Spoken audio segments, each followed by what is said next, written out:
Good Friday morning, everyone. How is everyone doing this morning? Um, Summer is here. My son finished his last day of school yesterday. Everybody's slowly finishing up their year, as weird as this year has been. So yeah, summer is here and whatever that may bring. Hopefully great weather and lots of fun activities with your dog. Okay, so as always, please feel free to ask questions in the comments. I will answer throughout the live, so just ask away. If you are listening to the recording, let me know by using hashtag replay in the comments section. That way I can make sure I answered your questions, because if you ask me during the live, I answer them right on the live. And if you're watching on some of my shared feeds, and you want to leave a comment, make sure to go on Canine Essentials with Paula Hoger page, because that way I see your comments right away. So they've done some changes with my internet, so hopefully we have better internet today. I know that last week we had crappy internet. Now I'm getting a warning that I have crappy internet again, which damn. But I do know if you're having a hard time watching this because the feed is choppy, the recordings are fine. So at least you can go back and watch the recording and ask me questions there. I will get back to you. And if there's enough questions, I'll do another short little live. Usually Friday mornings, I was getting great results and I am looking for better internet, but for now we're stuck with this. Yeah, I'm getting key frame rate too low, which probably tells me you're not seeing me very well, and I apologize for that. Okay, so for those that don't know me, my name is Paula Hoker, and I want to thank you very much for joining me this morning. I have been a professional dog trainer for 23 years. I started Shake-a-Paw dog training in Kempville, and my doors opened in September of 1998, which is just amazing to remember. My mission is to make dog training not just doable, but enjoyable. I remember I'd get to people's houses and they'd be like, "Oh, watch out, dog. You know, the trainer's coming. Life's going to change." You know what? Dogs love me. Dogs love working for me. And I think families and dogs are all much happier after I leave than before I get there. So it's not like, oh, we're going to be hardcore and this is going to be hard on you. No, dog training, your dog should love dog training, and so should you. You shouldn't not want to do it. If you don't want to do dog training, then there's probably you have questions or you're not sure what you're doing or the results aren't what you want. And that's why you call a dog trainer. That's why you get help with that. But you and your dog should laugh and have a great time when you're training. So yeah, I want it to be doable for the dog and doable for the owner by giving you the tools to be successful. Okay, so today's subject is, are you nagging your dog? My goal in life is not to nag. Good morning, Dorothy. How are you this lovely morning? So, I just realized, you shouldn't state your goals as not to do something. So let me figure out how to state this goal better. My goal is to be, if I have a problem, train it or fix it or let it go, which I'll talk about more. But yeah, it's not to nag. I don't want to nag my husband. I don't want to nag my son. And I most surely do not want to nag my dogs. I'm actually probably better at not nagging my dogs than I am about my son and my husband, but it's a work in progress. That's all we can do. Do I nag? Sadly to say, yes. Let's be honest. Most of us nag. I say most of us because I hope there are some people that have overcome nagging, and I'm sure they are. But for the rest of us, we nag. It is just so easy to fall into nagging instead of finding a real solution to a problem. Let's face it, if nagging worked, you wouldn't have to nag because whatever you were nagging about wouldn't still be happening. Makes sense, right? The Wikipedia definition of nagging is repetitious behavior in the form of pestering, hectoring, harassing, or otherwise continuously urging an individual to complete previously discussed requests or act on advice. The word is derived from the Scandinavian naga, which means to gnaw. The last line of this definition makes me laugh, to gnaw. Now, when I catch myself nagging, I picture this dog gnawing on a bone going, "Ng, ng, ng, ng." It's just so annoying, but we can't help it. So notice nowhere in the definition of nagging does it say to train, because effective training would actually solve the problem and stop the nagging. And that's this whole live is about. If you're nagging, you're not fixing a problem, and I'll get more into it, but you're reinforcing the problem. Remember, the definition of insanity is doing the same thing over and over again and expecting different results. Following that logic, nagging is insanity. Isn't that fun? I see a lot of clients that have this picture in their head of how their dog should behave. This is what you should be doing.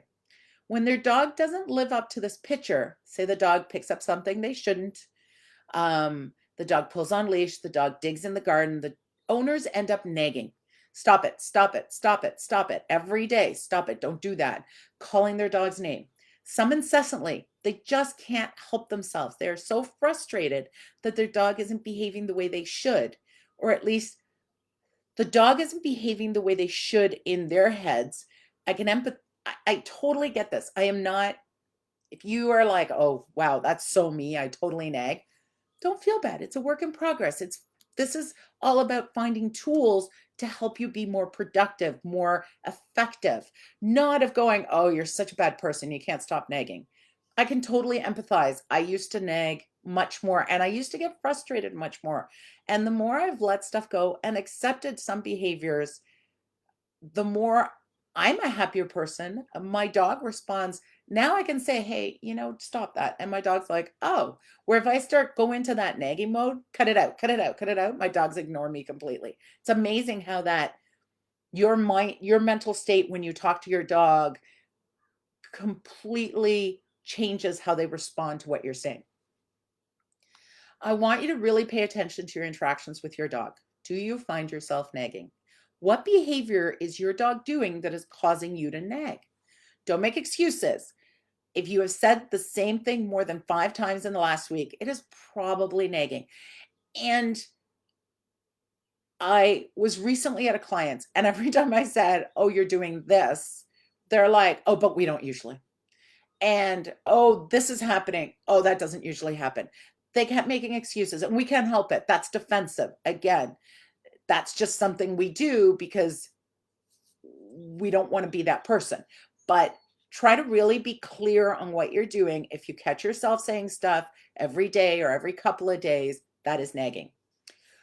So then you got to figure out what is bothering you about the behavior. Because if the behavior didn't bother you, you wouldn't be nagging in the first place. So you can't say like, yeah, I don't really care. Yeah, you do. For a behavior to continue, it must be earning reinforcement. So that's where you got to go now. From the environment, so the reinforcement to your dog is coming from the environment, or sometimes the reinforcement actually comes from the nagging. I know, it sucks, but it's true.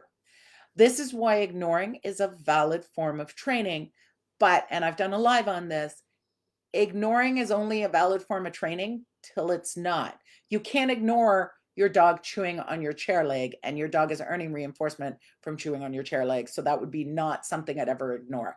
You can only ignore behavior where you can control the reinforcement, meaning dog comes up and jumps on you. You turn around and walk away.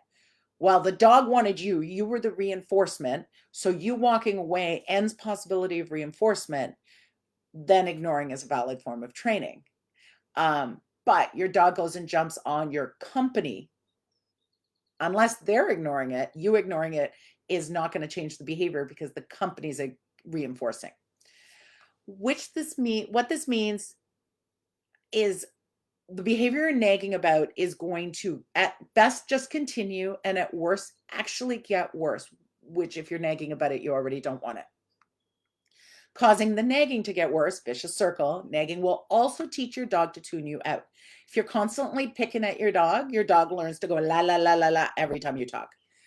And this creates a dog with selective listening skills. So your dog is not only learning the behavior you don't want, they are also learning to ignore you completely. So you see how nagging can be a huge problem. For example, I'll give you an example where I saw myself starting to nag and I caught it and I fixed it. when Wicca was younger, let's say, I don't know, 5, 6 months old, when she was old enough that she could run around my house, but still pretty young, 6 months old, let's say, we would walk in through my back door after I brought them home from their run. And while I took my shoes off and hung up my jacket, whatever, emptied my pockets, she would run down the hall, and I knew she was on the counter because if there was dishes there, I could hear her moving the cutlery on the dishes as her tongue licked them. So she was running down the hall and jumping into the kitchen and jumping on the counters. And she'd been reinforced probably by licking something off a plate. I don't think she ever actually got a piece of food or anything, but that became what she was doing. And then I caught myself starting to nag. So I would bring her in the door and then call her back. And sometimes she'd run right back and I'd reinforce. But then sometimes you could hear her, she'd go to the counter and then run back. Or sometimes she'd run around the house. None of it was working out the way I wanted it to, because sooner or later there was going to be something on the counter that was going to heavily reinforce her. And now I'd be cementing that behavior. So what I want, so again, what about this behavior bothers me? Excuse me. The part of the behavior that bothers me is she's creating the habit of running into the kitchen and running on the counters, which is counter surfing, and will sooner or later lead to her getting something off the counter and then constantly trying to steal food. So that's a behavior I've had and I never want to see again. I'm super careful with it because I want to be able to forget the roast sitting on the counter and not be worried my dogs are going to eat it. And it's also super dangerous. I had, they could eat something that they shouldn't, or I know a dog who ate a skewer with meat on it, but that stick ended up causing a lot of damage. So it also could be really dangerous. So like any other problem, I use our MAP problem solving system. M is for management. Instead of letting her into the house by the back door, I put the dogs into the yard. So we come in our garage, you could have a choice of going the door into the yard or the door into the house. So instead of putting her in through the back door, I put her into the yard, and then went in the house, got ready, walked to the patio door, which is in the kitchen. And then I was able to open the door and prevent her from going to the counter. At first, if she was pushing to go into the kitchen, so you come in my patio door, one way's counter, one way's her bed.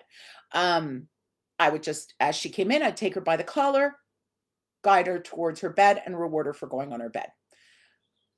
So that was my management. I prevented her from going to the counter. Now you've got to create an alternative behavior, because if preventing her from going to the counter is never going to teach her not to go on the counter, because you have like a behavior vacuum and you need to fill that behavior vacuum, because she's like, okay, I won't do this, but what do you want me to do? That's why you can't teach a dog not to do something. You have to teach a dog to do something else. So the alternative behavior is the A in the map. And that alternative behavior was when she went into the kitchen, I wanted her to jump on her bed. Then the last part of the map is P for practice.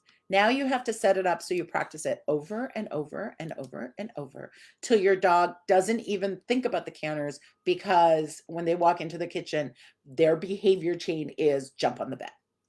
So when I let her through the patio door, I could at first hold her collar to take her away from the counter and guide her to the bed, as I said, and reward her.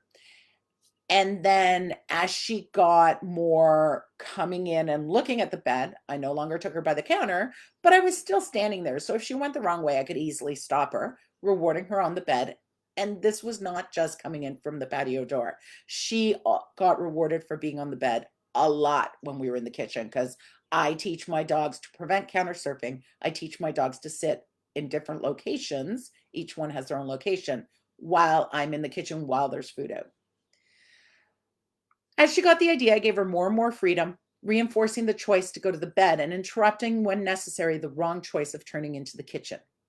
When I no longer had to interrupt, so you open the door and she didn't even look at the counter. She just instantly went to the bed and said, this is what I'm supposed to do. Then I went back to using the back door. Now, I like to have a little bit, I didn't have management in place, but I did have a watcher.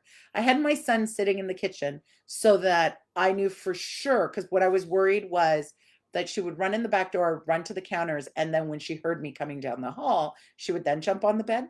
So I had my son sitting in the kitchen. So when I let her in the back door, did she go to the counter or did she go to the bed right away? She went to the bed. And I kept him there for probably a couple of weeks just to make sure. And now she's a year and a half and I don't even think about it. She runs into the kitchen and goes straight to her bed.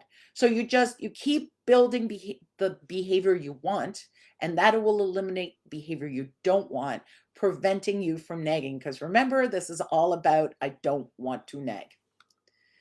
Why do we nag? Let's take a moment, look at the root cause of the situation. I think we nag because it makes us feel like we are doing something about the thing that is driving us nuts. But in actuality, we are just nagging. Nagging at its core is reinforcing to the human side of the team. It makes us feel in control of a situation. For example, you call your dog and he doesn't come. So easy to fall into nagging, calling over and over and over. And that is for sure nagging. Been there, done that, couldn't help myself. There's not, and so funny, I still sometimes end up in a situation where I'm like, stop calling the dog. And it's hard for me. So I imagine for people who don't think about dog training 24/7, how much harder it is. Any moment you repeat a cue, it could be nagging. But let me give you a sidebar here. There are situations where I will give a cue multiple times, usually when I think the dog is trying really hard to perform the action, but can't quite get the brain to engage. Sometimes repeating the cue is just helpful to get your dog's brain back online. Like anything else, if it happens all the time, this is a red flag and a potential problem that needs to be fixed, because then we're back to nagging. I find it so, a lot of you have heard about my Get It game. And one of the advanced parts of the Get It game is the dog being able to listen to a cue while he is focused on the distraction. So I'll have my hand on the collar, I'll throw the toy out, and my dog's in a stand, and I say sit. And you see, usually it's really cool. You see the dog kind of flinch, so their brain tries to engage, but they can't. So then they still are standing there looking at the toy. So in that case, I'll take a breath, give them a good 10, 20, even 30 seconds to try to get their brains to engage. And then I'll give the cue again, sit. Calmly in the same tone, not in the, you're not listening to me and I'm putting social pressure on you and I'm making my tone harsher, like sit. No, it's just calmly the same way, sit. And you'll see the dog flinch again. Now, I might actually do this 2, 3, even 4 times. But if it took me 4 times, I guarantee you I'm going to step away from that exercise, work sit a bunch before I try it again, building value for the cue. The dog is telling me this is really hard and I'm having a hard time engaging my brain. The flinch tells me the dog heard me, but can't get the body to do what he's asking. Yeah. So, and that skill of being totally focused on one thing and listening to me is the skill that's going to teach your dog to come off the running squirrel. So that to me is really important and something I work on the dog throughout the life, that ability to be fully focused and listen to a cue. To get that skill, you need really good cues. So the dog, I think of the dog's brain as a little filing cabinet, and there's some files right at the front that are easy to access. And I want those cues to be easy to access. So when you say sit, he goes, oh yeah, I know how to sit. Instead of, no, wait, I can't, but I'm looking at the toy. Anyways, we'll talk about that more later. So if you're going multiple times all the time, then you're back to nagging. So what's going on in our human minds? Why are we doing this? Chances are if you're nagging, you are irritated. No one likes to be irritated, but it is so easy to just be irritated and do nothing about it other than nag. Like I said earlier, my goal is to eliminate these irritations and nagging out of my life, not only for my dogs and my family's sake, but to reduce my own stress and anxiety. Those little irritations are wearing on the soul. It's like an itchy piece of clothing. At first you can handle it, but eventually it doesn't come off. If it doesn't come off, you want to scream. Everyday irritations build on you and make you tired, and I don't like that. Do a life check. What little irritations do your dogs cause you on a regular basis? Can you fix them? Are you willing to do the work to fix those behaviors? Are you nagging them about these behaviors? Sometimes you might decide to let a behavior go instead of changing it. That is why I think this is why we love old dogs. All those things that irritated us when they were young are now quirks that our dogs have that we love because you accepted these behaviors and let go of the irritation. Everything should not be a battle.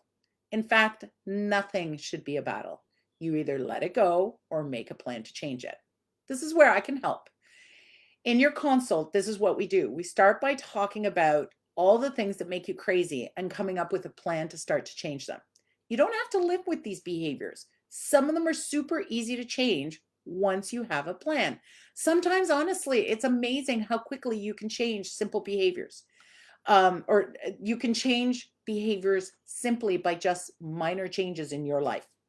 Another one I see a lot of my dogs nag their dogs about is jumping. Sorry. Another one I see a lot of my clients nag their dogs about is jumping. I get it. Let me tell you, if you come to my house, my dogs are going to jump on you.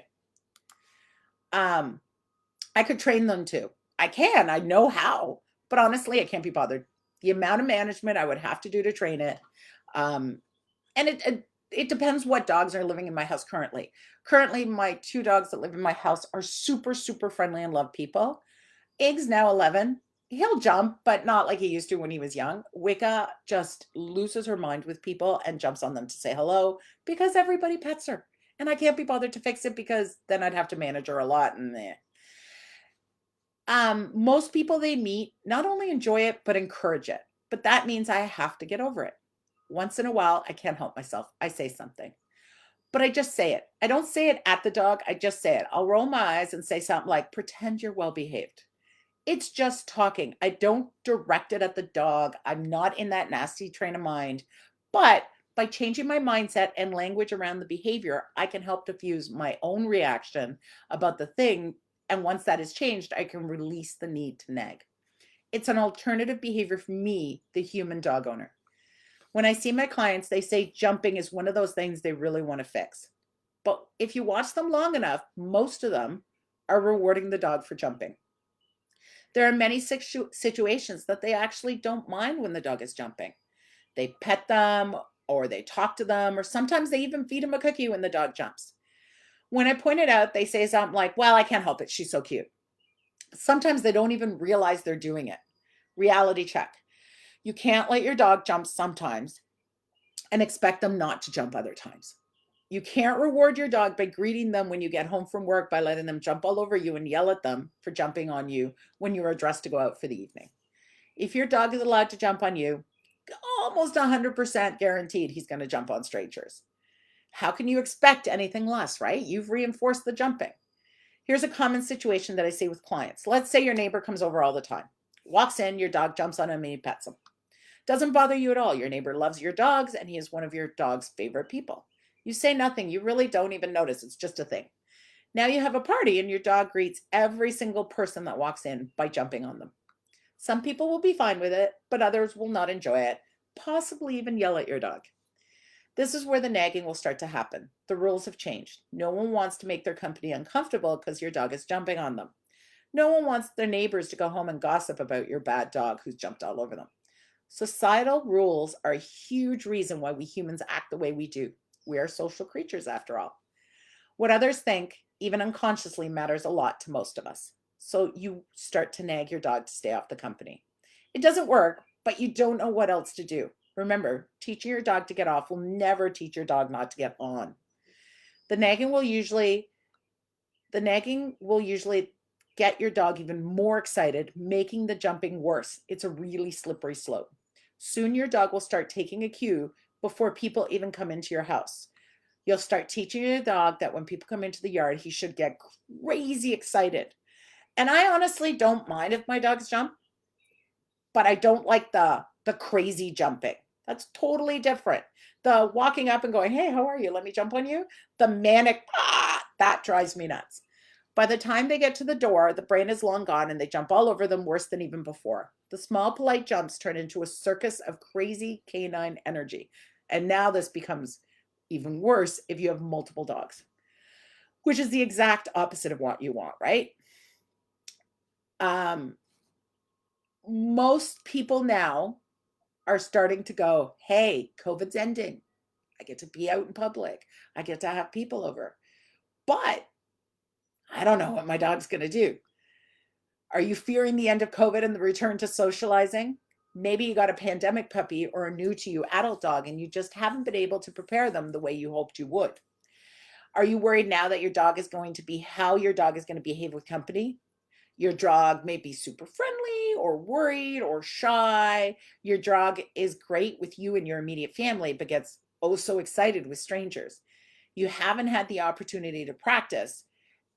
So here's a possible plan, training plan for you to work on. Start with one or two people who are going to help you. Pick your person carefully. Somebody who will support your training and not nag and critique you the whole time. Nagging doesn't work on people either. You want to be confident, so your dog is confident. Be realistic with your expectations. For a super friendly dog, may take multiple visits. This behavior will likely be rehearsed by your dog for a long time.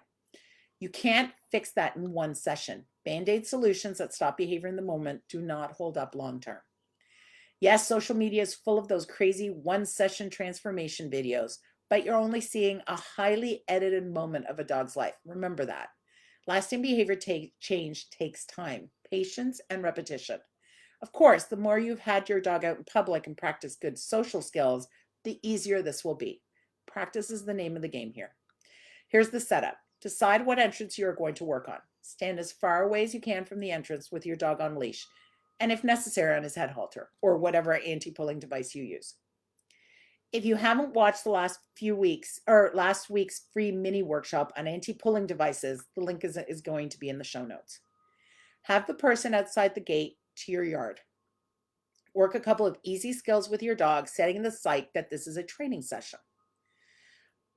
Easy skills are defined as something you are confident your dog understands. For example, that could be some of my foundation games are name game, collar grab game, and sit. Now get into ODR position. Remember, ODR stands for observe, don't react. Start with your hand in the collar, high value treats, and the other hand ready to use. Have the person come through your gate. What does your dog do? If your dog watches the person enter with forepaws on the ground, quiet even for a nanosecond, reward your dog multiple times. Almost always, dogs give you a nanosecond before they start to react. And that's the nanosecond I want to reward and interrupt the excitement by rewarding them right away. So all of a sudden they're chewing and they can't continue to escalate. By about the third reward, start to slow down. So you're holding the dog's collar and you're putting a cookie in, move your hand away, put a cookie in, move your hand away, put a cookie in, move your hand away. By the third one, I want you to start slowing down. Put a cookie in, move your hand away, take a breath. Put a cookie in, move your hand away. Start slowing down the reinforcement. As you slow down the rewards, your dog now has the space to make a choice. He could choose to remain calm or he can choose to react. Most dogs by this point are going to choose to remain calm because they're like, oh, look, there's a person, but oh, look, you have meatballs. If you don't slow down the speed of rewarding, the dog never has the opportunity to make the choice. If the dog doesn't make a choice, the behavior will not grow. So this is an important part of the training. It's a micro choice. I get it. You're like, but the dog knows I have cookies. Whatever, it's a choice. Take the choice. You can build on that choice. It's your foot in the door. By putting more time between the rewards, your dog will eventually keep making those choices till the choice becomes easy. He will probably then stop paying attention to the person who's just come in and is standing there, so it's no longer exciting, and start looking at you. Now you have voluntary attention, which is totally going to be alive in the next couple of weeks. This is so huge. Yes, your dog knows you have food, but he is choosing to focus on you instead of the distraction of the person who walked through the gate. As soon as your dog makes the choice to turn towards you, stop feeding the dog. This is not what I'm going to reward, but I am going to ask for those stupid pet tricks we did right at the beginning. Something super simple, name, game, collar grab, or sit is where I usually start. To perform these things, your dog has to engage the brain. To engage the brain on the task, he has to remove part of his brain from the person, helping him understand how to focus on something other than the person which is the first step of him being able to calm, of the person being able to walk through the door and your dog remain calm. This is the exact same thing I use when working with reactive dogs on leash. If you want to learn more about voluntary attention, make sure to tune in the next few weeks. I'm currently writing the live for that. What if instead of your dog starts to bark and lunge? Have the person walk out of the gate again, and then don't panic. This is just information on what your dog can handle right now. Instead, make the question easier. You could have the person jiggle the gate, like jiggle the handle, and work exactly how I said, multiple rewards when he focuses on you, build up. Okay, jiggling the handle. Can your dog still perform the simple skills? Repeat until the person comes in and you can go back to the beginning and reward the dog for watching. The coming in the gate is one of the hardest steps. It becomes the trigger for the explosion. Once you eliminate that trigger, coming in actually becomes much easier. You're building a habit. People come in the gate, your dog perceives them and stays calm. You're creating a thinking dog. A thinking dog can perform tasks. All the work you put in on your dog learning how to approach people can now be used. Or you can teach your dog to go jump on a bed when someone walks through the gate, or come stand at your side. Doesn't matter what. Giving them something to do creates that alternative of charging the gate. Once the person is in the gate and your dog can actually just watch them calmly, let go of the collar and hold the leash. Leash hand to anchor to your body. We're playing ODR. Instead of the person directly approaching your dog, have the person walk around the yard. Reward your dog for watching the person on a loose leash. Following ODR rules, if your dog chooses to look back at you, work simple exercises like sit or come, skills your dog understands and already loves to do. Once you have a thinking dog, you can even work up to when people come in the gate, teach your dog to go get a toy. This works great and is a nice alternative behavior because then it keeps the dog away from the gate, not crowding people as they come into the yard, but allows people to interact with your dog if they choose to by throwing or kicking the toy. I prefer the kicking the toy. The toy also will work if you have a dog that doesn't love people, because he might love people throwing the ball, even though he's worried. So he'll approach the person, they throw the ball, rewarding that approach. I want to go to the side for a second. If you have a shy dog and you're playing this, give them a safe spot, a bed or a crate, somewhere you can tell your company that when your dog is in the spot, they are to be left alone. Especially important with kids as company, because kids don't understand the dog may be tired, and especially if the dog's not used to children, you need to give him a timeout. Why do we go through all this work? I love to have company. I want to enjoy myself. I don't want to spend the time stressing over how my dogs are behaving or nagging at them to behave. I use management and training to teach my dogs how to behave when they are young so that as adults, they can have the freedom to mingle in appropriate situations. Another aside, I want to discuss appropriate situations. Appropriate will be specific to your dog and your environment at the moment. When my son has a birthday party, he's 13 now, we've kind of outgrown those, but I've had dogs through his whole life. My dogs are in their kennels when all the kids are running around. When they first get here, they usually have water fights and stuff like that. My dogs are put away with bones. Not because my dogs are going to misbehave, but because I can't watch that many kids and play hostess and keep an eye on my dogs. This is for the safety of not just the company, but also my dogs. I don't know what these kids, I don't know their history with dogs. They may do stuff with their dog that my dogs would find completely inappropriate. So I just don't want a bad experience. I manage the situation. That's okay. It's okay to put your dog away. You don't have to have the dog out to stress you out. Usually when the party is winding down and the food is all put away, I let my dogs loose with their toys and the kids will kick their ball for them. So everybody ends in a good experience. But I've had situations where I never let them out. They're just put away. That's fine. Depending on the company, I also have had dogs that I keep with me at all times. For example, we used to have an annual barbecue bonfire for one of my husband's sports teams.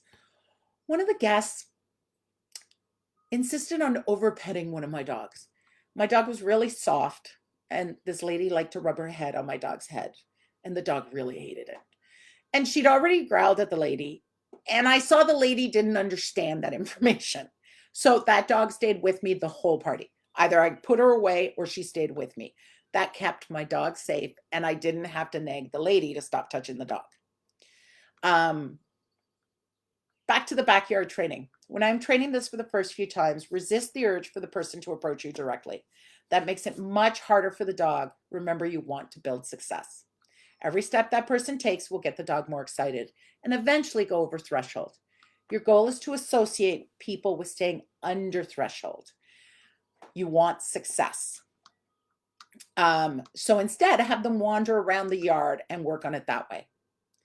Like I said earlier, this may take multiple visits. You are building the foundation that will give you a dog that will be well-behaved with company, which will last forever. So it's worth the effort right now. Like all exercises, you want to work success. In the show notes, I'll leave the link for the 80/20 Facebook Live that I did explaining how much success you should have in your dog training so you can understand when to speed up or when to slow down. Let your dog show you what he can and cannot handle. Your dog is constantly giving you the information on where his brain is at. Is your dog perky and paying attention, or is he distracted and not able to listen? Pushing your dog past what he can stay under control for is teaching him to lose control with people. All things your dogs experience builds behavior they will offer, not just formal training sessions. Everything is training for your dog. How much your dog loves new people will depend on the dog's individual temperament. For some dogs, this will be super easy. For some dogs, super challenging. Back to nagging. Nagging creeps into our lives so easily. You don't even notice you are nagging. The first time I was kind of slapped in the face with my nagging was when my son was about 4 years old. I realized how much I was nagging my Chesapeake to get out of the kitchen because one day my son started doing it. Like a mirror, my own behavior was reflected back to me. Amazing what you learn about yourself watching your children mimic you. They are learning how to behave as adults. This was not the person I wanted him to be, and not the person I wanted to be either. I now regularly take inventory of anything my dogs are doing that I nag about and come up with solutions to fix them. Or let them go. I always employ this very same mindset to my relationships with my family and the people around me. It is powerful to take control of your own behavior and get rewarded handsomely for it through the solid relationship you get to build. I hope this live has encouraged you to take a good look at your life with your dog. Are you nagging? Are you getting annoyed? Are you constantly repeating cues? Don't worry if you are. You have the opportunity, every opportunity starting today, to break the cycle. You are only human. Make sure you check out the live breaking down training plans and the 80/20 rule, the links of which you can find in the show notes. See you next week for a special mini workshop and Q&A time, and I will announce the topic later on. Have a wonderful week, guys. I thank you so much for joining me, and we'll talk soon. Leave me comments because I haven't seen any, so I'm thinking the feed wasn't great. Bye, guys.